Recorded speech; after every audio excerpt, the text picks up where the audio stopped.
ስለማይገባው ሲተች ታገኙታላችሁ። ማያውቀውን ነገር ሲናገር ነው የምትሰሙት።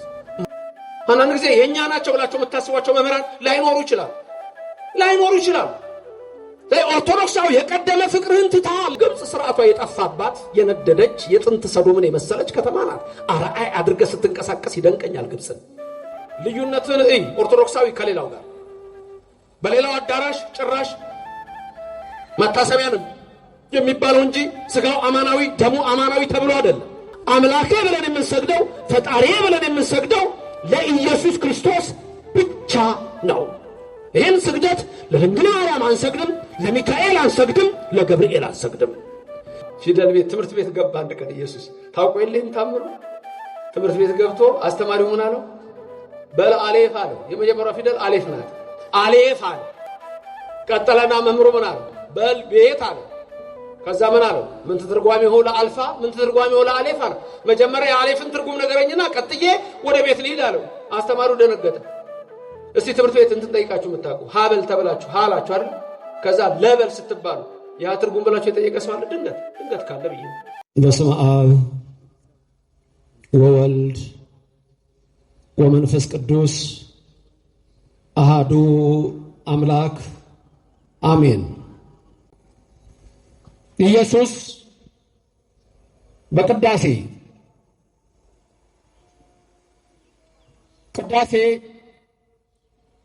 ከሁሉም ጸሎቶች የበለጠ ጸሎት ነው። በቤተ ክርስቲያናችን ማህሌት አለ፣ በከበሮ በጸናጽል በመቋሚያ በዝማሬ የሚቀርብ ነው። ሰዓታት አለ፣ ያለ ከበሮ ያለ ጸናጽል የሚቀርብ ነው። በዓላት በሚሆኑበት ጊዜ የሚቀርበው ማህሌት ይባላል። በአጽዋማት ጊዜ ደግሞ በተለይ እንደ ፍልሰታ በሚሆንበት በሁዳዴ በእነዚህ ጊዜያቶች ደግሞ ሰዓታት ይቆማል። ከማህሌቱ ጋር አብሮ መዝሙር አለ። ድጓው በተለያየ ሁኔታ ይቀርባል። ከሁሉም ግን የሚበልጠው ቅዳሴ ነው።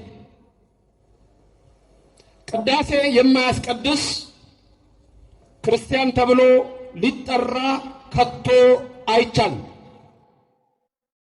የታመመ ሰው እንኳ ቢሆን በጥንቱ በወሰካ ባልጋ አድርገው በገረገራ አምጥተው ያቁሙት ይባላል።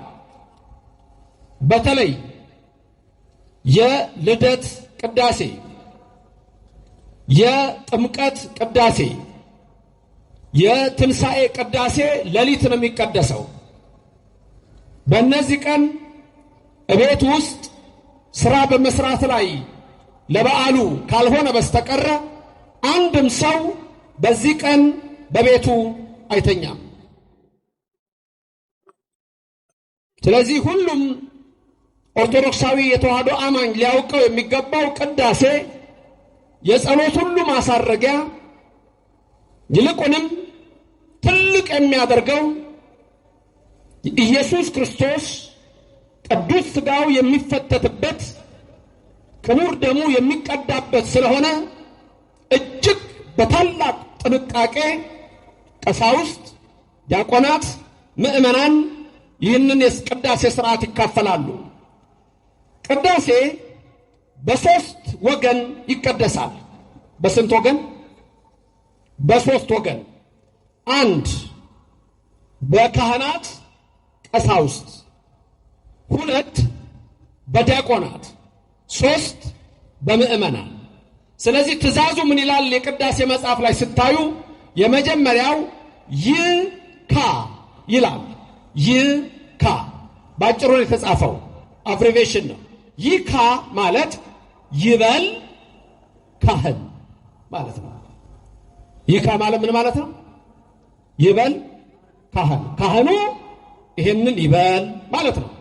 ሁለተኛው ክፍል ወገን ዲያቆናት የሚቀድሱ ሲሆን ይዲ ይላል። ይዲ ማለት ደግሞ ይበል ዲያቆን ማለት ነው። ሶስተኛው ክፍል ይህ ይላል። ይህ የሚለው ክፍል ይበሉ ሕዝብ ወይም ይበል ሕዝብ ነው። ሕዝብን በአንድ ሲወስደው ይበሉ ሕዝብ ማለት ነው። ሕዝቡ ደግሞ ይሄንን ይበሉ። ስለዚህ በስንት ወገን ቅዳሴ ይቀደሳል? በሶስት። እናንተ ሁል ጊዜ ስትመጡ ወደ ቤተ ክርስቲያን ላስቀድስ እሄዳለሁ ነው የምትሉት? ልቀድስ እሄዳለሁ ነው የምትሉት? ምንም አትሉ? ምን እንደምትሉት? ላስቀድስ ወይስ ልቀድስ? የቱ ነው ትክክለኛው? የቱ ነው? የቱ ይመስላችኋል ትክክል? ላስቀድስ እሄዳለሁ ነው ወይስ ልቀድስ እሄዳለሁ ነው የምትሉት? የትኛው ነው ትክክል? ብዙ የምትሉት እስቲ በጭብጨባ ትነግሩኛላችሁ። ላስቀድስ እሄዳለሁ የምትሉ በጭብጨባ ንገሩኝ እስቲ ልስማው። ከድምጻችሁ ጭብጨባው ከዚህ ይደርሳል። እሺ ልቀድስ እሄዳለሁ የምትሉ ምእመናን አጨብጭቡና ንገሩኝ። 3 ሰው አገኘን። ጎሽ ሁለቱም ትክክል ነው ለእናንተ። እንዴት? እናንተ አሁን ስትመጡ ልቀድሱ ነው የምትመጡት። ቄሱ ብቻ አይደለም የሚቀድሰው፣ ዲያቆኑ ብቻ አይደለም የሚቀድሰው። ይበሉ ሕዝብ። ይህ እናንተም ቀዳሽ ናችሁ። ተመልከቱ። አንደኛ ቀዳሽ ናችሁ፣ መጣችሁ ትቀድሳላችሁ። ተሰጦ ስትቀበሉ እኮ ትቀድሳላችሁ። አለቀ እኮ። ለምሳሌ ይዲ ይላል ይበል ዲያቆን። ዲያቆኑ ምን ይላል? ተንስ ለጸሎት።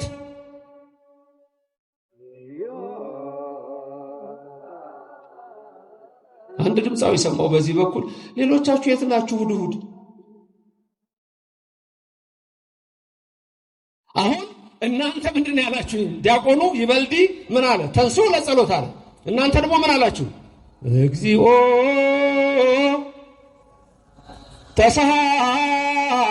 ተሳለን።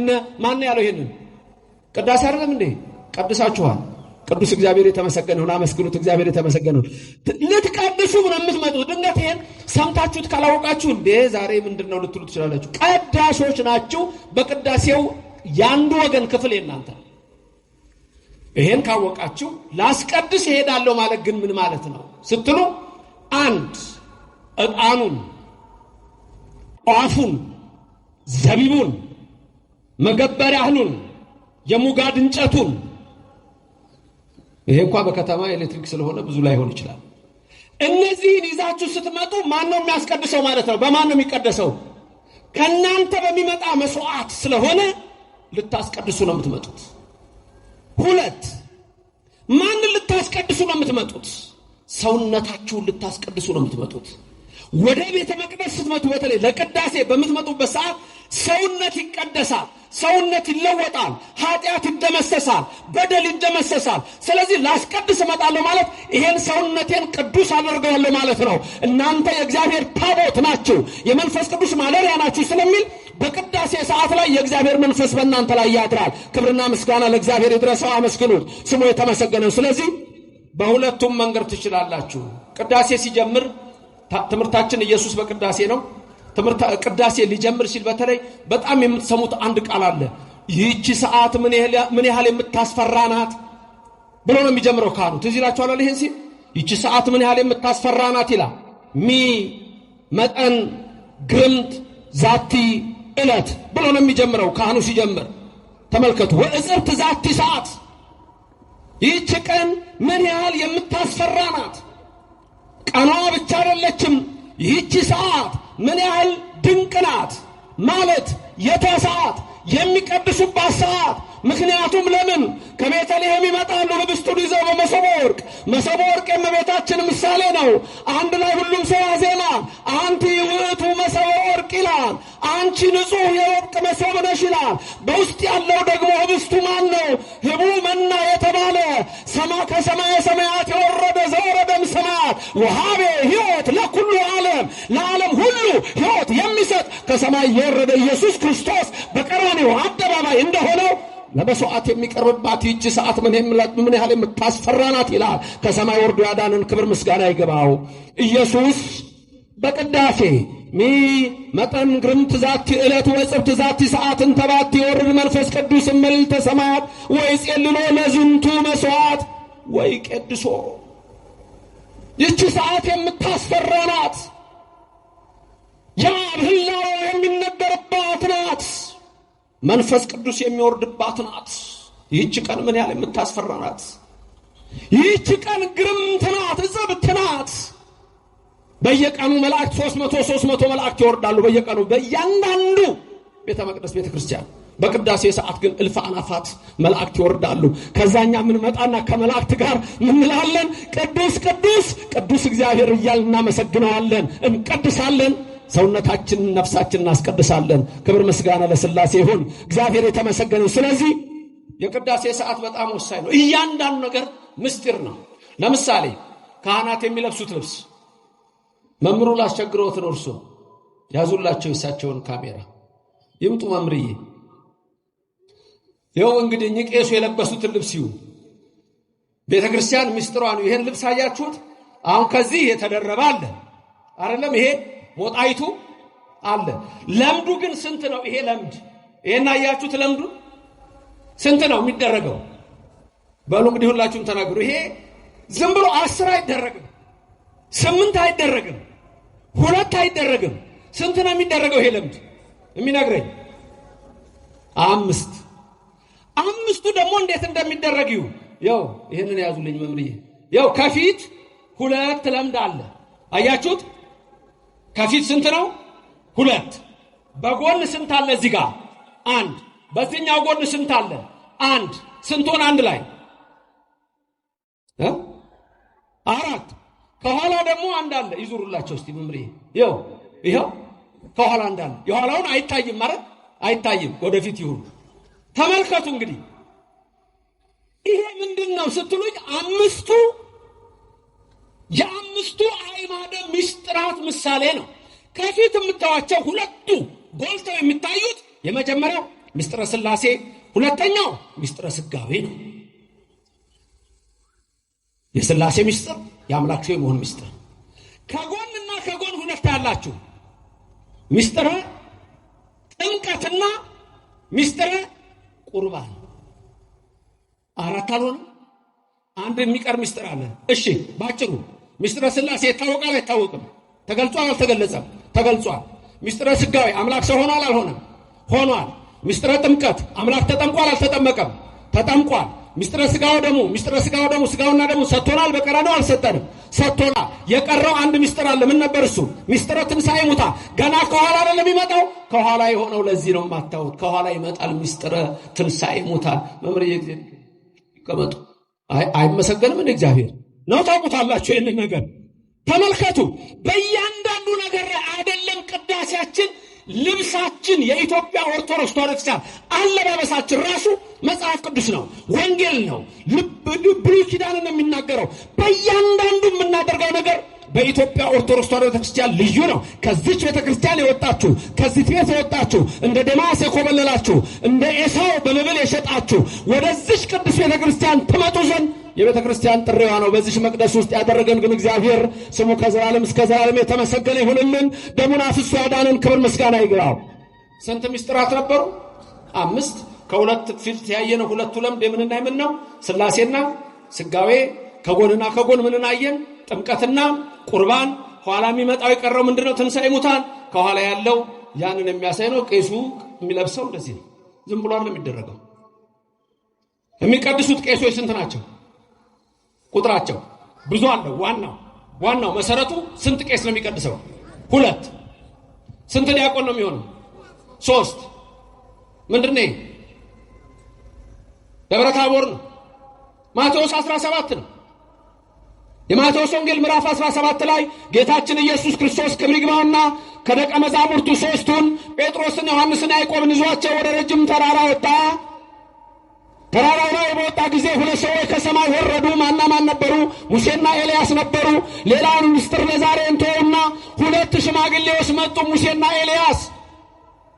መሃል ላይ ማን ያለው?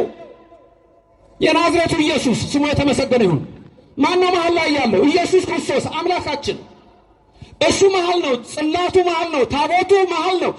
ዲያቆናት 3 ናቸው። ቄሶች 2 ናቸው። የደብረ ታቦር ተራራ ማለት የኢየሱስ ክርስቶስ አምላክነት የሚነገርባት ናት። ደብረ ታቦር ተራራ ማለት ጴጥሮስ ሊቀ ሐዋርያት ምን ነበር ያለው? በዚህ መኖር ለእኛ መልካም ነው ነበር ያለው። ንገሩኝ ይህን ቃል። በዚህ መኖር ለእኛ መልካም ነው። በየት መኖር? በኦርቶዶክስ እምነት በዚህ መኖር፣ በተዋህዶ እምነት በዚህ መኖር፣ በክርስትና እምነት በዚህ መኖር፣ በዚች ቤተክርስቲያን መኖር። ኢየሱስ በቅዳሴ ይሄ ነው የሚነገረው፣ ይሄ ነው አምላክነቱን የሚነገረው።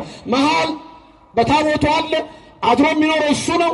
ሁለቱ ቄሶች የሙሴና የኤልያስ ምሳሌ ናቸው፣ ሁለት ሽማግሌዎች።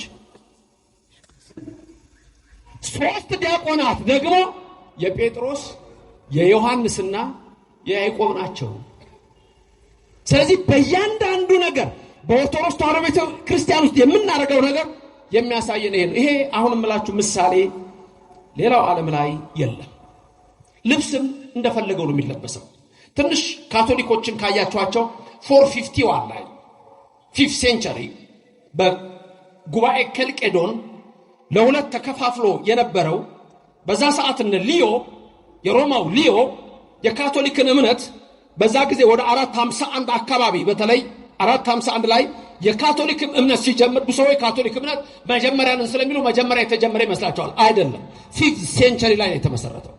451 ላይ ነው።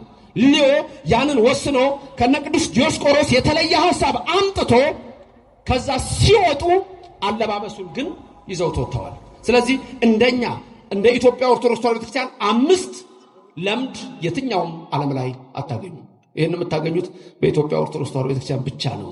ክብርም ምስጋናም ለሥላሴ ይሁን። እያንዳንዱ ነገር ቅዳሴያችን፣ በነገራችን ላይ ቅዳሴያችን ላይ ነገረ መለኮት ነው። ሁሉ ነገር ነገረ መለኮት ነው። በቅዳሴ ሰዓት ለምሳሌ ቅዳሴ ላይ ገድል አናነብም፣ ቅዳሴ ላይ ድርሳን አናነብም። ቅዳሴ ላይ መጽሐፍ ቅዱስ 5 ጊዜ ይነበባል። መጽሐፍ ቅዱስ 5 ጊዜ ይነበባል። አንድ በዜማ ከመዝሙረ ዳዊት ይነበባል። 1 2 ዲያቆኑ የመጀመሪያው ከጳውሎስ ያነባል። ሲያነብ ፊቱን ወዴት እንደሚዞር አይታችሁ ከሆነ ሲዟዟሩ ዲያቆናቱ ዝም ብሎ እንዳይመስላችሁ፣ ቲያትር የሚሰራ እንዳይመስላችሁ። እያንዳንዱ ነገር ምሳሌ አለ። ለምሳሌ ገባሬ ሰናዩ ዲያቆን ሲያነብ ፊቱን ወደ ምዕራብ ያደርጋል። ምክንያቱም የጳውሎስ ሀገረ ስብከቱ በምዕራብ ነበረ ይላቸዋል። በእያንዳንዱ ሚስጥር አለ። ሶስተኛ የሚነበበው ንፍቅ ዲያቆን ወይም ተጨማሪ ዲያቆን የሚያነበው ደግሞ እንደዚሁ ከመልእክታት አሉ እስከ ራእየ ዮሐንስ ድረስ። አራተኛ ደግሞ የሚነበበው ግብረ ሐዋርያት ነው። የሐዋርያት ሥራ ነው የሚነበበው። እሱን የሚያነበው ደግሞ ንፍቁ ተጨማሪው ቄስ ተራዳኢው ቄስ ነው። አምስተኛ የሚነበበው ወንጌል ነው። ወንጌሉ ሲነበብ ከሱ ቀድሞ እንዳልኳችሁ ምስማኩ 5 ጊዜ ይሰበካል። 5ኛው ይደረባል። ኢየሱስ በቅዳሴ ረቂቅ ምስጢር ይነግራቸዋል። ይሄ ምስባክ ዲያቆኑ ጸልዩ በእንተ ወንጌል ቅዱስ ብሎ እናንተ ደግሞ ይረሴነ ድለዋነ ብላችሁ የወንጌልን ቃል ለመስማት የበቃን ያድርገን ብላችሁ ዲያቆኑ ይመጣና ምስባክ ይሰብካል። ምስባክ ሲሰብክ እርግጥ አንዳንድ ጊዜ 3ቱም ዲያቆናት አብረው ይላሉ፣ አንዳንድ ጊዜ አንዱ ዲያቆን አብሮ ብቻ ይላል። ግን ዲያቆናቱ በአንድ ላይ ነው የሚለው። እንደ ሕጉ ከሆነ በአንድ ላይ ያዜሙታል። አንዱም ቢያዜም ችግር የለውም። የመጀመሪያው ምስባክ ካዜመ በኋላ ሁላችሁም ተከትላችሁ ያንኑ ምን ታደርጋላችሁ? ትደግማላችሁ። ስንት ሆነ? 2 ደግመው እንደገና ያዜማሉ ወይም ደግሞ ያዜማል ዲያቆኑ። ስንት ይሆናል? 3 እናንተም ትደግማላችሁ። ስንት ይሆናል? 4 5ኛውን ግን ልክ እሱም ሲጀምር እናንተም አብራችሁ ነው የምትሉት። ስለዚህ ስንት ይሆናል? አንድ ላይ ለየብቻ የቆጠርናቸው ስንት ይሆናሉ? 4 ይሆናሉ። 5ኛው ላይ ግን ምን ሆኗል? ተደርቧል። እናንተም ትላላችሁ፣ ዲያቆናት ተደርበዋል። 5500 ዘመን የተባለው እሱ ነው። ተመልከቱ። 5 ጊዜ ተደርበው 5500 ዘመን በሐሙስ ዕለት ወበመንፈቃ ለዕለት ትወለድ ወለተ ወለትከ የሚለውን በቀለሚንጦስ መጽሐፍ የተጻፈውን ጳውሎስ ሐዋርያ በገላትያ ምዕራፍ 4 ቁጥር 4 የዘመኑ ፍጻሜ በደረሰ ጊዜ ያለውን የዘመኑ ፍጻሜ 5500 ዘመን ሲፈጸም ማመጣ ከሰማይ ወልድ ወረደ፣ የድንግል ልጅ እኛን ሊያድን መጣ። ክብር ምስጋና ለእግዚአብሔር ይድረሰው፣ ስሙ የተመሰገነ ይሁን። ከዛ ልክ 5 ጊዜ ሰብኮ ዲያቆኑ ሁላችሁም በመጨከን ወንጌልን ስሙ ይላል። ተጨክኑ፣ ቁሙ፣ ወአጽመው ቶሎ ቁሙ። የደከመ ላይ ሊቀመጥ ይችላል፣ በዛ ሰዓት ይቆማል። ቁሙ ወአጽመው፣ በደንብ ስሙ። ስሙ አይደለም ወአጽመው። አጽመው የሚለው የግዕዝ ቃል በደንብ መስማት ነው። ዝም ብሎ መስማትን አለ፣ በደንብ መስማትን የሚያሳይ ነው። ከዛ ሃሌሉያ ብሎ በዜማ ይላል። ልክ ያን ሲል ቄሱ ወንጌሉን ይዞ ብቅ ይላል። እግዚአብሔር ከሁላችሁ ጋር ይሁን ይላችኋል። እናንተ ደግሞ ምስለ መንፈስ ከተላላችሁ። ከዛ ወንጌል ብሎ በረጅም ዜማ ያዜማል።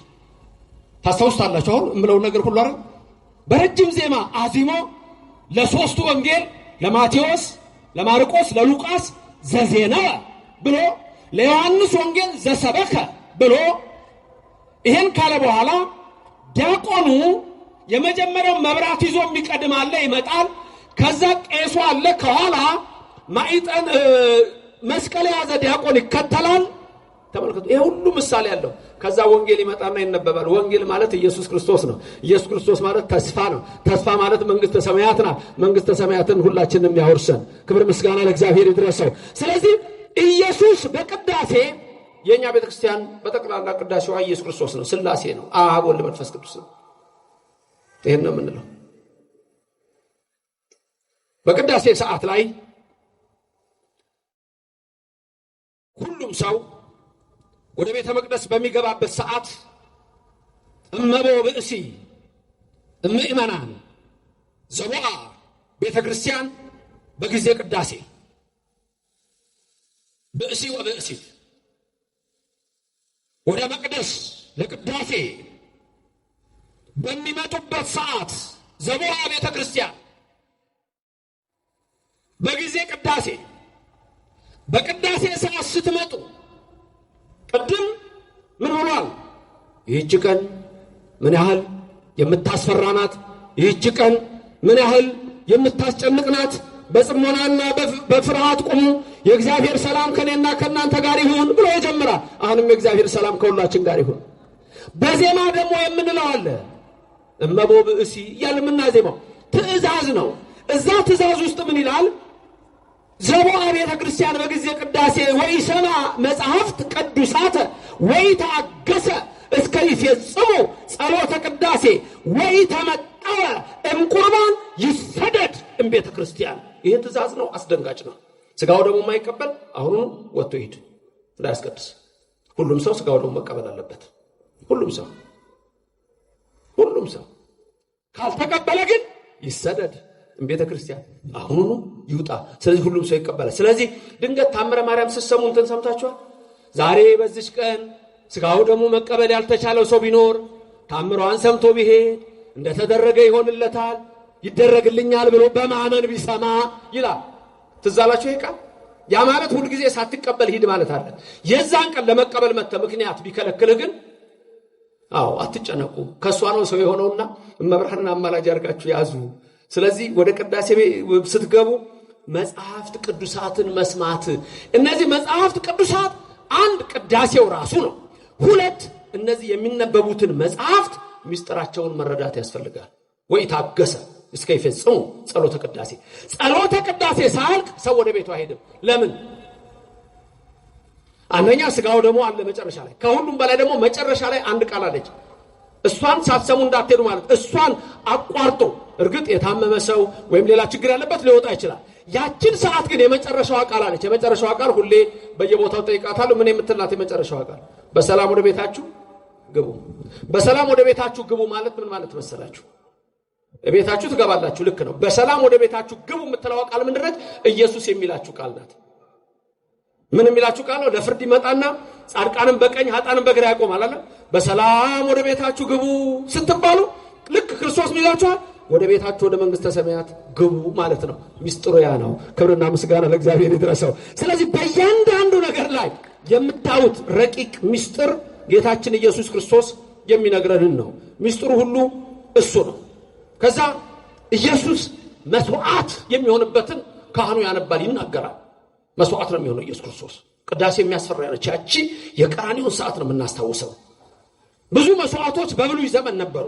ለእነዛ መስዋዕቶች በጠቅላላ ምሳሌነታቸው ለኢየሱስ ነው፣ ለአምላካችን ስሙ የተመሰገነ ይሁን። ስለዚህ ካህኑ ሲያነብ ይላል እግዚአብሔር አምላክነ ዘተወከፍ ከቁርባን አቤል በውስተ በዱ ወለኖ በውስተ ታቦት ወአብርሃም በውስተ ርዕሰ ደብር ወለኤልያስ በደብረ ቀርሜሎስ ወለዳዊት በአውደ ወርና ኢያቡሳዊት ወጸሪቀ መበለት ቤተ መቅደስ ከማሁ ተወከፍ መባው ቁርባን ወለኃጥእ ገብርከ ዘአብአ ለስምከ ቅዱስ ወይኩን ቤዛ ኃጣዊ ወፍድይ ወፍዳ ሰናይ በዘ ዓለም ወበዘ ይመጽእ ይእዜኒ ወዘልፈኒ ወለዓለመ ዓለም ይላል። ያመጣል የነ አብርሃምን መስዋዕት፣ ያመጣል የነ ኤልያስን በቀርሜሎስ፣ ያመጣል በአውደ ወርና የዳዊትን የነሱን መስዋዕት እንደተቀበልክ በቤተ መቅደስ ያቺ ሴት ያላትን ገንዘብ እንደሰጠች አሁን የኔንም መስዋዕት የሕዝብህን እዚህ ያለውን የሁላችንም መስዋዕት ተቀበል አንተነ መስዋዕታችን ኢየሱስ ክርስቶስ ብለን በዚህ መልክ ነው የምንነጋገረው። ክብርና ምስጋና ለእግዚአብሔር ይድረሰው። ስለዚህ እግዚአብሔር መስዋዕታችሁን ይቀበላል፣ ጸሎትም ይደረጋል ያን መስዋዕታችሁን እንዲቀበል። ስለዚህ ትልቁ መስዋዕት ኢየሱስ ክርስቶስ ነው። በቅዳሴ ሰዓት ትልቅ የሆነው ኢየሱስ በቅዳሴ ያልኳችሁ ሁሉ ቢነገርም መስዋዕት ሆኖ የሚቀርበው የኢየሱስ ክርስቶስ ሥጋና ደም ነው። የአብ ሥጋና ደም አይደለም፣ የመንፈስ ቅዱስ ሥጋና ደም አይደለም፣ የወልድ ሥጋና ደም። ምክንያቱም ሰው የሆነው ወልድ ነው። ስለዚህ በቅዳሴው ሰዓት ሁሉ የምናደርገው ነገር ኢየሱስን የሚናገር ነው። ለምን ይሄን እምላችሁ? ለምን እንድታውቁ የምፈልገው ብዙ ሰው ስለማይገባው ሲተች ታገኙታላችሁ። ማያውቀውን ነገር ሲናገር ነው የምትሰሙት፣ ማያውቀውን ነገር። ስለዚህ በቅዳሴ ሰዓት ምንድነው ምንለው የሚለውን አስተውላችሁ እንድትሄዱ ያስፈልጋል። ምንናገረው በጠቅላላ የአምላካችንን የኢየሱስ ክርስቶስን ሥጋና ደም በቀራንዮ አደባባይ የሆነውን ነው። ሥጋው ደግሞ ከመቅረቡ በፊት እግዚኦታ እንላለን። ካህኑ መጀመሪያ በአብይ ዜማ ስንት ጊዜ ነው የሚለው? በአብይ ዜማ 3 አንዳንዴ፣ ከዛ በሌላ ንዑስ ዜማ 3 ጊዜ 5 ይላል። ከዛ በመጨረሻ 2 ጊዜ አንዳንዴ ብቻ እግዚኦ ማርነ ክርስቶስ ይላል። ላስታውሳችሁ የመጀመሪያው የአብይ ዜማ ላይ 3 ጊዜ እግዚኦ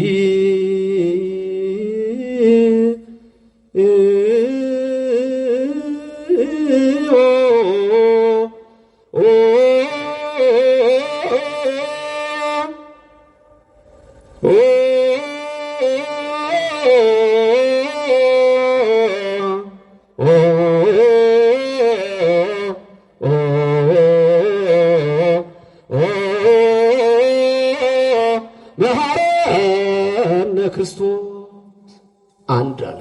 እናንተ ናችሁ አለ የምትቀጥሉት። ቀጥሉ እዛው ናይት ክለብ ጨፍር። እንግዲህ ምን ላድርግ? መልስ የለህማ። የት ነው ያላችሁት? ጉባኤውም ስመጣ በዓለ ሃምሳ ነው ስለተባልኩ ዝም ብያለሁ። እዛ መምህሩ ሲያገኘኝ በዓለ ሃምሳ ነው ብሎኛል። ምክንያቱም በፊት የማውቀው ሕዝብና ዛሬ የማውቀው ሕዝብ የተለያየ ነው። በበዓለ ሃምሳ የት ነው ሰው? ድምፁ ይሰማል እንዴ? ግን ልምጣ እንዴ እሱ ጋር? ከዛም በህዝብ የሚከታተሉት ብዙ ስለሆኑ እኮ ለነሱም ብዬ ነው እዚህ እንደ እንጨት የቆምኩት እንጂ እኔ አልችልም እኮ። እንደ 6 ኪሎ አንበሳ እኮ መቆም ራሱ አልችልም ሳስተምር። እዛም ካልደረስኩ አይሆንልኝም። እሺ በአብይ ዜማ ስንት ጊዜ ይላል ቄሱ? 3 ጊዜ። እናንተ ስንት ጊዜ ትላላችሁ? 3 ጊዜ ሲደመር 6። ቀጥሎ ደግሞ በአንድ ሲያዜም 5 ጊዜ እግዚኦ ማርነ ክርስቶስ ይላል። እግዚኦ መሐረነ ክርስቶስ እግዚኦ መሐረነ እያለ በአንዱ ዜማ ስንት ጊዜ ይላል? 5 ጊዜ። በአንድ ላይ ስንት ጊዜ ይላል? 3 ጊዜ። 3 ጊዜ 15፣ 3 ጊዜ 5 ይቅርታ 15 አይደል? እናንተም ተቀበላችሁ ስንት ጊዜ ነው የምትሉት? 3 ጊዜ። በአንድ ውስጥ ስንት ነው የምትሉት? 5 ጊዜ። 3 ጊዜ 5 ስንት ይሆናል? የእናንተ 15። የቄሱ ስንት ይሆናል? 15። 15 እና 15 ስንት ይሆናል? 30። በፊት ስንት አለ? የቄሱ 3 የእናንተ 3 ስንት ነበር ያለን? 6። 30 እና 6 ስንት ይሆናል? 36 ከዛ ወደ መጨረሻ ይሄዳል። እግዚኦ መሐረነ ክርስቶስ ይላል። ሁለቴ ይላል። እናንተ ስንቴ ትላላችሁ? ሁለቴ። ሁለትና ሁለት ስንት ይሆናል? 4። ቅድም ስንት ነው ያለን? 36 36 እና 4 ቁጥር ስንት ይመጣል ሲደመር? 40። ከዛ መጨረሻ ካህኑ ብቻውን ምን ይላል? እግዚኦ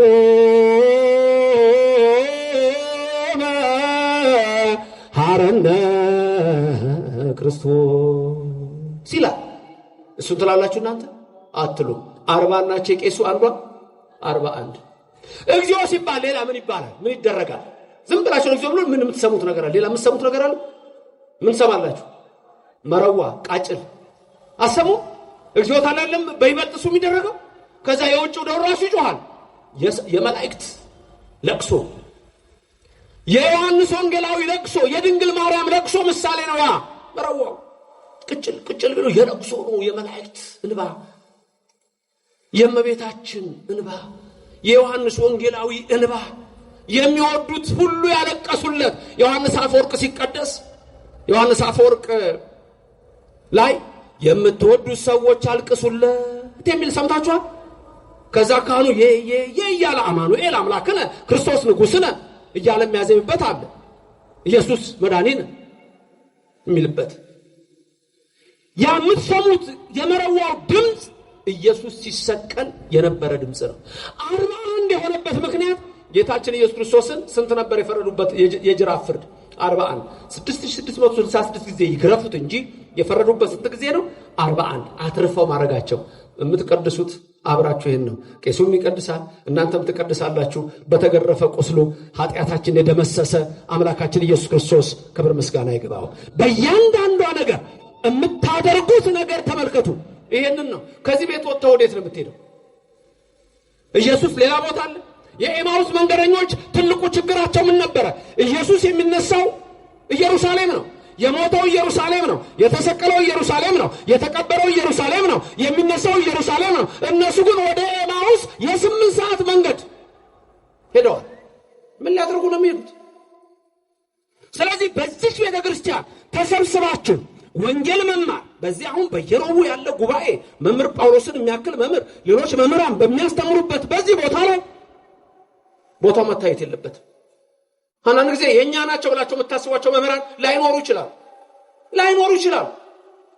ኦርቶዶክሳዊ የቀደመ ፍቅርህን ትተሃል ይላል ዮሐንስ ባለራእዩ። የቀደመ ፍቅርህን ትተሃል፣ ወዴት እንደወደቅክ አስብ። ራቁትን ለብሻለሁ ብለሃል። ራቁትንና ና ግባ ልበስ የምትለብሰው ቅዳሴ ላይ ነው።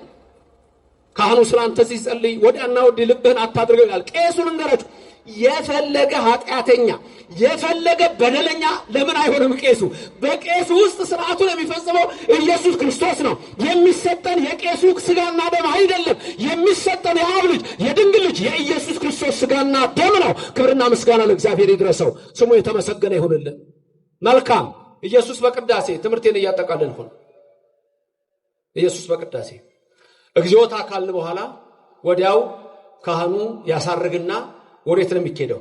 ወደ ቁርባን። በቃ ይሄ ነው ቅዳሴውን ትልቅ የሚያደርገው። ከዛ ምን ተወረደ ይባላል። የሚያቅሰዋል ይሄን ካህናቱ ከውስጥ ስጋውና ደሙን ይዘው ሲመጡ፣ ህዝቡ ደግሞ ከዛ ሆኖ ምን ተወረደ ነው የሚባለው። ሰምታችሁ ታውቃላችሁ? ድርገት ሲወርድ የሚል አለ ብዙ ሰው። ድርገት ሲወርድ ድርገታት የሚለው ራሱን የቻለ ሌላ ምስጢር አለው። ስለ ፈለከ ፈለካት ስናነሳ ነው። ስለ እመቀነቃት ስናነሳ ነው። ስለ መዋረ ከዋክብት ስለ ሙፃ ነፋሳት ስናነሳ ነው። ድርገታት ምንላቸው ስለ መላእክት ስናነሳ በእርግጥ ምስጢሩ አንድ ነው። በሰማይ ያሉ መላእክት ድርገታት የሚላቸው አሉ። መኳንንት ስልጣናት የሚባሉ በላይ ያሉ አሉ። የመላእክትን አንድነት የሚያሳይ ነው። ስጋው ደግሞ ሲወጣ ልብ በሉ፣ ተሸፍኖ ነው የሚወጣው ወይስ በግልጥ ነው እንደዚህ የሚወጣው? ምን ሆኖ ነው የሚወጣው? ማያውቃል እንዴ? ተሸፍኖ የትም ዓለም ከኢትዮጵያ ኦርቶዶክስ ተዋሕዶ ቤተክርስቲያን ውጪ የሰማችሁ ነው። የትም ዓለም ከኢትዮጵያ ኦርቶዶክስ ተዋሕዶ ቤተክርስቲያን ውጪ ስጋው ደግሞ ተሸፍኖ አይወጣም። ታዲያ ለምን ሸፈነ? ሚስጥሩ ምንድነው?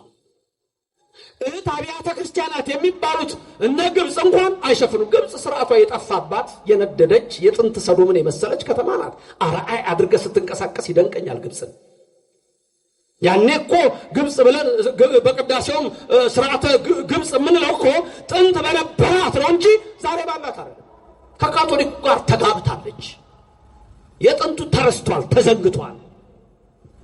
የቀደመው ክብር የለም። ብዙ ቅዱሳት ገዳማት አሉ፣ እንሳለማቸዋለን። በዛም ያሉ አባቶች በረከታቸው ይድረሰን። ከዛ ውጭ ግን ለኢትዮጵያ ቤተክርስቲያን ፍጹም አብነት ሆና የግብፅ ቤተክርስቲያን አትነገርም። ስጋው ደግሞ ሌላ ቦታ በግልጽ ነው የምታዩት። እንዲህ እያደረጉ ይወጣሉ። ሚስጥሩ አልገባቸውም። ኢየሱስ በቅዳሴ ስንልኛ ኢየሱስን ነው የምንሰብከው። ልብ በሉ፣ ካህናቱ ሲወጡ ስጋው ደግሞ ይዘው ዲያቆናቱም አብረው ልክ ሲወጡ እናንተ ምን እንደምታደርጉት የመጀመሪያ ልክ ስጋው ደግሞ ሲወጣ ምን እንደምታደርጉት እንጨት እንደዋጠ ቀጥ ነው የምትለው ሰግዳላችሁ። ሁሉም ሰው አይደል? ልክ ሲደወል ደወሉ ሲጮህ ስጋው ደግሞ ሲወጣ ሁሉም ሰው ምን ይሆናል? ድፍት ይላል። ከውስጥ በአማረ ልብሳቸው ካህናትና ዲያቆናት ይወጣሉ። ሲወጣ ስጋው ደግሞ ተሸፍኖ ከብሮ ነው። ልዩነትን ኦርቶዶክሳዊ ከሌላው ጋር በሌላው አዳራሽ ጭራሽ መታሰቢያንም የሚባለው እንጂ ስጋው አማናዊ ደሙ አማናዊ ተብሎ አይደለም። ልብ በሉ፣ ልውሰዳቸው። ቀራንዮ ጌታችን መድኃኒታችን ኢየሱስ ክርስቶስን በሰቀሉት ሰዓት ልብሱን ገፈው ቀይ ግምጃ አልብሰው የሾህ አክሊል ደፍተው በጥፊ እየመቱ ቀራንዮ መስቀል ላይ በሁለት ወንበዴዎች መሃል ሰቀሉት። ልክ 6 ሰዓት ላይ ሲሰቅሉት ልብሱን ገፈፉት። ዮሐንስ አፈወርቅ ምን አይነት ትዕግስት ነው የሚለው ይሄንን ነው። ቀንድ ያለው የማይዋጋ በግ ለመላእክት የክብርን አክሊል የሚያቀዳጃቸውን እሱን የሾህ አክሊል አቀናጁት። አዳምን በገነት ውስጥ የፈለጉ እግሮች ዛሬ በቀኖት ተቸነከሩ። አዳምን የሰሩ እጆች ዛሬ በመስቀል ተቸነከሩ እያለ የሚያደንቀው ይሄንን ነው። 6 ሰዓት ላይ ክፎች አይሁድ ልብሱን ገፈፉት፣ እርቃኑን ሊሰቅሉት። ልክ ልብሱን ሲገፉት ግን የአምላክ እርቃን አልታየም። አንድ ድንቅ ተአምር ተደረገ። ፀሐይ ወዲያው ጨለመች፣ ጨረቃ ደም መሰለች፣ ከዋክብት በጠቅላላ ወደ ምድር ረገፉ ይላል። ይህን ድንቅ ያደረገ የኔና የናንተ አምላክ ክብርና ምስጋና ይግባው። ልብ በሉ እንግዲህ ያቺ ሰዓት ሐሙስ ማታ ምን ነበር ያለው ጌታ? ይሄ ስጋዬ ነው ነገ የሚሰቀል ለአዲስ ኪዳን ስርየት፣ ይሄ ደሜ ነው ነገ የሚፈሰው ለአዲስ ኪዳን ስርየት፣ ከዚህ ብሉ ከዚህ ጠጡ አለ። ስለዚህ ያቺ ሰዓት ምንድናት? ከቀኑ 6 ሰዓት ናት። ጌታ ሲሰቀል ልብሱን ሲገፉት ፀሐይ ምን ሆነች? ጨለመች። ጨረቃ ምን ሆነች? ደም መሰለች። ከዋክብት ምን ሆኑ? ረገፉ። ፀሐይ ካህናት ናቸው፣ ቄሶቹ ናቸው። ፀሐይ፣ ጨረቃ ዲያቆናት ናቸው። ስጋው ደግሞ ምን ሆኖ ነው የሚወጣው ብያችኋለሁ? ተሸፍኖ። እንዳይሁድ የኢትዮጵያ ካህናት አይገፉትም። የላይ ዛሬ እንዳይሁድ ይገፉታል። በእኛ ዘንድ ግን ከብሮ ለብሶ የሚገባው አይኖ ለቦ የሌላቸው ፀሐይ፣ ጨረቃ፣ ከዋክብት የፈጣሪያችን እርቃን አይታይም ብለው ብርሃናቸውን ከለከሉ። ዓለም ጨለማ ሆነ። ስለዚህ ያ ለብሶ የሚወጣው የክርስቶስን ስጋና ደም ፀሐይ፣ ጨረቃ፣ ከዋክብት ሰግደው ብርሃናቸውን እነሆ ነፍገው ያ ስቅለት እንደተፈጸመ ዛሬ ስጋው ደሙ ሲወጣ በእኛ ዘንድ ተሸፍኖ ነው የሚወጣው። እንዳይሁድ አንገፍህም ነው የምንለው። የኦርቶዶክስ ምዕመናን ካህናትና ምዕመናን ምን ያህል የታደልን መሆናችንን በዚህ ተመልከቱ። ክብርና ምስጋና ለእግዚአብሔር ይድረሰው። ኢየሱስ በቅዳሴ በእያንዳንዱ ነገር የምናነሳው የእሱን ሕማሙን፣ ስቅለቱን፣ ሞቱን፣ ትንሣኤውን ዳግም ምጽአቱን። እሺ እናንተ ምን ልትሆኑ ነው? ፀሐይ ካህናት ናቸው ቄሶቹ፣ ጨረቃ ዲያቆናት ናቸው። እናንተ ምንድናችሁ? ከዋክብት። እኔ ትምህርቴን ሲጀምር ብዙ ጊዜ ከዋክብት ምዕመናን ልል ይችላል፣ የቤተክርስቲያን ጌጦች የሚል እላለሁ። ይሄ ሁሌ የምትሰሙት ነው። ከዋክብት እናንተ ናችሁ። እሺ ከዋክብት ምንድን ነው ያደረጉት? ጌታ ሲሰቀል 6 ሰዓት ልብሱን ሲገፉት ምን አደረጉ? ወደ ምድር ረገፉ ማለት ሰገዱ ማለት። እናንተ ከዋክብት ስለሆናችሁ ልክ ስጋው ደግሞ ሲወጣ ምን ታደርጋላችሁ ማለት ነው? እንደ ከዋክብት ትሰግዳላችሁ ማለት ወደ ምድር ትደፉለታላችሁ። ለማን ነው የምንሰግደው? የአምልኮት ስግደት ለኢየሱስ ክርስቶስ ለእግዚአብሔር ብቻ ስሙ ለዘላለም የተመሰገነ ይሁን። አምላኬ ብለን የምንሰግደው ፈጣሪ ብለን የምንሰግደው ለእግዚአብሔር ብቻ ነው። አምላኬ ብለን የምንሰግደው ፈጣሪ ብለን የምንሰግደው ለኢየሱስ ክርስቶስ ብቻ ነው። ይህን ስግደት ለድንግል ማርያም አንሰግድም፣ ለሚካኤል አንሰግድም፣ ለገብርኤል አንሰግድም። ለድንግል ማርያም የምንሰግደው ስግደት የጸጋ ስግደት ነው። አዎ እንሰግድላታለን። ገብርኤል እንደሰገደላት እንሰግድላታለን። ኤልሳቤጥ እንደሰገደችላት እንሰግድላታለን። ዘካርያስ እንደሰገደላት እንሰግድላታለን። እኛም ድንግል ማርያምን ሰላምታ ላንቺ ይገባል ብለን የጸጋ ስግደት እንሰግድላታለን። ወላዲተ አምላክ ብለን ክብርና ምስጋና ለእግዚአብሔር ይድረሰው። ለሚካኤል እንሰግዳለን፣ ክብር ይገባሃል ብለን። ለገብርኤል እንሰግዳለን፣ ክብር ይገባሃል ብለን። ለጳውሎስ እንሰግዳለን፣ ክብር ይገባሃል ብለን። ለጴጥሮስም እንሰግዳለን፣ ክብር ይገባሃል ብለን። የአምልኮ ስግደት ለማ ብቻ? ለእግዚአብሔር ብቻ። ስለዚህ ስጋው ደግሞ ምስጢሩ ይሄንን የሚመስል ነው። ስለዚህ እግዚአብሔር እኛን በረድኤቱና በቸርነቱ እንዳይለየን የእሱ ቅዱስ ፍቃድ ይሆንልን። ካህኑ ሲጸልይ ኦ ሊቄ ኢየሱስ ክርስቶስ ሱታፌ ቀዳማዊ ቃለ አብ ንጹሕ ቃል መንፈስ ማህያዊ አንተ ውእቱ ህብስተ ሕይወት ዘወረድከም ሰማያት ወአቅደምከ ነጊረ ከመ ትከውን በጋ ዘአልቦ ነውር በእንተ ሕይወት ዓለም ይላል። ኦ ሊቄ ኢየሱስ ክርስቶስ መምህሬ ኢየሱስ ክርስቶስ ወይ መምህሬ ኢየሱስ ክርስቶስ ወይ ክብር ምስጋና ይግባው። እስቲ በሉት መምህሬ ኢየሱስ ክርስቶስ ወይ ማ ኢየሱስ ክርስቶስ ወይ መምህሬ። እሱ ነው ያስተማረው ወንጌል መምህራችን። ሲያስተምረን ደግሞ እኮ ሁሉን ያውቀዋል። እሱ ግን ፊደል ቤት ትምህርት ቤት ገባ አንድ ቀን ኢየሱስ። ታውቁ የለህም ታምሩ? ትምህርት ቤት ገብቶ አስተማሪው ምን አለው? በል አሌፍ አለው። የመጀመሪያው ፊደል አሌፍ ናት። አሌፍ አለ። ቀጠለና መምህሩ ምን አለው? በል ቤት አለ። ከዛ ምን አለው? ምን ተርጓሚው ለአልፋ ምን ተርጓሚው ለአሌፍ አለ። መጀመሪያ የአሌፍን ትርጉም ነገረኝና ቀጥዬ ወደ ቤት ልሂድ አለው። አስተማሪው ደነገጠ። እስቲ ትምህርት ቤት እንትን ጠይቃችሁ የምታውቁ ሀበል ተብላችሁ ሀላችሁ አይደል? ከዛ ለበል ስትባሉ ያ ትርጉም ብላችሁ የጠየቀ ሰው አለ? ድንገት ካለ ብዬ ያጋጥም ይችላል።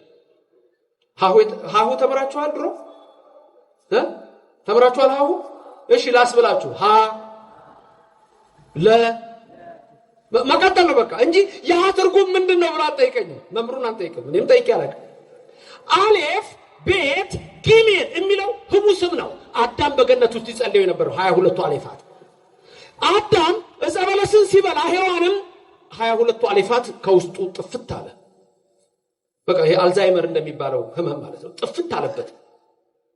እስከ ሄኖስ ድረስ ይሄ ምስጢር አልተገለጸ። ሄኖስ ለተባለው አባት ጸለየና በጸፍጸፈ ሰማይ ይላል። ልክ እንደ በኮምፒውተር ቅድም ሲዘምሩ እዚህ ጋር ይታያል በስክሪን።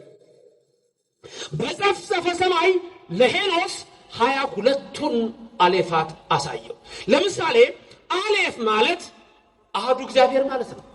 ቤት ማለት ባል እግዚአብሔር ማለት ነው። ጊሜል ማለት ግሩም እግዚአብሔር ማለት ነው። እንዲህ ነው እየቀጠለ ነው። ስለዚህ በል አሌፍ አለው ኢየሱስ ክርስቶስን አስተማረው። አሌፍ አለ ምን በል ቤት ሲለው ምን ተተርጓሚው ለአሌፍ አለ። መጀመሪያ አሌፍ ማለት ማለት ነው። ለካ አሌፍ ማለት አንድ እግዚአብሔር ነው ሰማይና ምድር የፈጠረ ማለት ነው። ክብርና ምስጋና ለስሙ ይድረሰው። ስለዚህ ኢየሱስ ክርስቶስ እኔና እናንተን እንድናውቅ እንድንማር ጥበብ ስጋዊ ጥበብ መንፈሳዊ ሊማር ትምህርት ቤት ገባ ይላል። ለሱ አይደለም እኔና እናንተ መማር አለብን። ቅዳሴው ምንድነው ማወቅ አለብን። ማህሌቱ ምንድነው ማወቅ አለብን። ሰዓታቱ ምንድነው ማወቅ አለብን። አለዛ ትውልዱ እየጠፋ ነው የሚሄደው ያንን ካለማወቅ የተነሳ። ስለዚህ በዚህ ምን አለ ኦሊቄ ኢየሱስ ክርስቶስ መምህሬ ነህ ነው። መምህሬ ኢየሱስ ክርስቶስ ሆይ ቃለ አብ ንጹሕ ወቃለ መንፈስ ቅዱስ ማህያዊ የአብም ቃል አንተ ነህ፣ የማህያዊ መንፈስ ቅዱስም ቃል አንተ ነህ። እውነት ነው። ቃል እሱ ነው። ቃል ስጋ ሆነ የሚለው እሱ ነው። አንተ ውእቱ ህብስተ ሕይወት ዘወረድከም ሰማያት ከሰማያት የወረድክ ህብስት አንተ ነህ ይላል። ከሰማይ ወርዶ ያዳነን ህብስት ኢየሱስ ክርስቶስ ስሙ የተመሰገነ ይሁን። አሁን ውእቱ ህብስተ ሕይወት ዘለዓለም ያለው ያንን ነው የሚያመጣው። ወንጌል ነው ቅዳሴው፣ ወንጌል ነው ቅዳሴው፣ ኢየሱስ ነው። ወአቅደም ከነጊረ ከመትከውን በጋ አስቀድመ የተናገረ ኢየሱስ ክርስቶስ ድንግል ማርያም ስትወልደው የመጣ አይደለም። አስቀድሞ በነቢያቱ ሁሉ የተናገረው እሱ ነው። ዕብራውያን ምዕራፍ 1 ቁጥር 1 ላይ አስቀድሞ ለአባቶቻችን በነቢያት ነገረና በኋላ ራሱ ነገረን ይላል። ዘአቅደም ከነጊረ ከመትከውን በጋ በግ መስዋዕት እንደምትሆን የነገርከን አንተ ነህ ይላል። ለአብርሃም የነገረው እሱ ነው። በቀራንዮ አደባባይ ላይ እኮ በሞሪያ ተራራ አብርሃም ልጁ ይስሐቅን ሲል ያን በግ ያሳየው እኮ አለ በግ ነው። ነዋ በጉ ለእግዚአብሔር ዘያትት ኃጢአተ ዓለም ያለው ዮሐንስ መጥምቅ እኮ ይሄንን ነው። ከመትገውን በጋ ደግሞ ዝም ብሎ በግ አይደለም፣ ዘአልቦ ነውር ነው። ነውር የሌለበት ንጹህ ነው ኢየሱስ ክርስቶስ። መርገመ ሥጋ መርገመ ነፍስን የሚያጠፋ እንኳን እሱ እናቱ ድንግል ማርያም መርገመ ሥጋ መርገመ ነፍስ የለባትም። በረከተ ሥጋ በረከተ ነፍስን የምታሰጥ ንጽሕት ቅድስት ምልዕት ክብርት ናት። ክብርና ምስጋና ለዘላለም ለእግዚአብሔር ይድረሰው። በእንተ ሕይወት ዓለም ይላል። ዋናው ይሄ ነው። በእንተ ሕይወት ዓለም ማለት ለአንተ ሕይወት፣ ለኔ ሕይወት፣ ላንቺ ሕይወት። ክርስቶስ የመጣው ለሕይወታችን ነው። ኢየሱስ በቅዳሴ ቅዳሴው በጠቅላላ ኢየሱስ ኢየሱስ ኢየሱስ ነው የሚለው። ኢየሱስን ለኦርቶዶክስ ቤተክርስቲያን ናና እወቅ ማለት ለአንድ ሰው እጅግ አላዋቂነት ነው። አላዋቂነት ነው። ኢየሱስ ክርስቶስ ሁሉ ነገራችን ነው። እኛ ጋር ሁሉ ነገራችን በሚስጥረ ሥላሴ ላይ ተመስርተን አብ ወልድ መንፈስ ቅዱስ ቅዳሴው ሲጀምር አሐዱ አብ ቅዱስ፣ አሐዱ ወልድ ቅዱስ፣ አሐዱ ውእቱ መንፈስ ቅዱስ፣ አንዱ አብ፣ አንዱ ወልድ፣ አንዱ መንፈስ ቅዱስ፣ አንድ አምላክ በስም ሦስት።